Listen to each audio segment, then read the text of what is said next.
सोम प्रदोष व्रत कथा।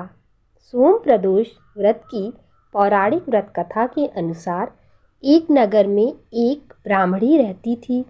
उसके पति का स्वर्गवास हो गया था। उसका अब कोई आश्रयदाता नहीं था, इसलिए प्रातःकाल होते ही वह अपने पुत्र के साथ भिक्षा मांगने निकल पड़ती थी। भिक्षाटन से वह अपना और अपने पुत्र का पेट पालती थी। एक दिन ब्राह्मणी घर लौट रही थी तो उसे एक लड़का घायल अवस्था में कराहता हुआ मिला। ब्राह्मणी दयावश उसे अपने घर ले आई। वह लड़का विदर्भ का राजकुमार था। शत्रु सैनिकों ने उसके राज्य पर आक्रमण कर उसके पिता को बंदी बना लिया था और राज्य पर नियंत्रण कर लिया था, इसलिए वह मारा मारा फिर रहा था। राजकुमार ब्राह्मण पुत्र के साथ ब्राह्मणी के घर रहने लगा।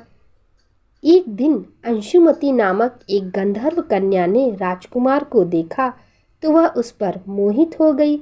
अगले दिन अंशुमति अपने माता पिता को राजकुमार से मिलाने लाई। उन्हें भी राजकुमार भा गया। कुछ दिनों बाद अंशुमति के माता पिता को भगवान शंकर ने स्वप्न में आदेश दिया कि राजकुमार और अंशुमति का विवाह करा दिया जाए। उन्होंने वैसा ही किया। ब्राह्मणी प्रदोष व्रत करती थी। उसके व्रत के प्रभाव से और गंधर्वराज की सेना की सहायता से राजकुमार ने विदर्भ से शत्रुओं को खदेड़ दिया और अपने पिता के राज्य को पुनः प्राप्त कर लिया और आनंदपूर्वक रहने लगा। राजकुमार ने ब्राह्मण पुत्र को अपना प्रधानमंत्री बनाया और ब्राह्मणी को भी अपने राज्य में सम्मानित किया। ब्राह्मणी के प्रदोष व्रत के महात्म्य से जैसे राजकुमार और ब्राह्मण पुत्र के दिन फेरे, वैसे ही भगवान शंकर अपने दूसरे भक्तों के दिन भी फेरते हैं। प्रदोष व्रत के दिन भगवान शंकर की पूजा प्रदोष काल में करनी चाहिए।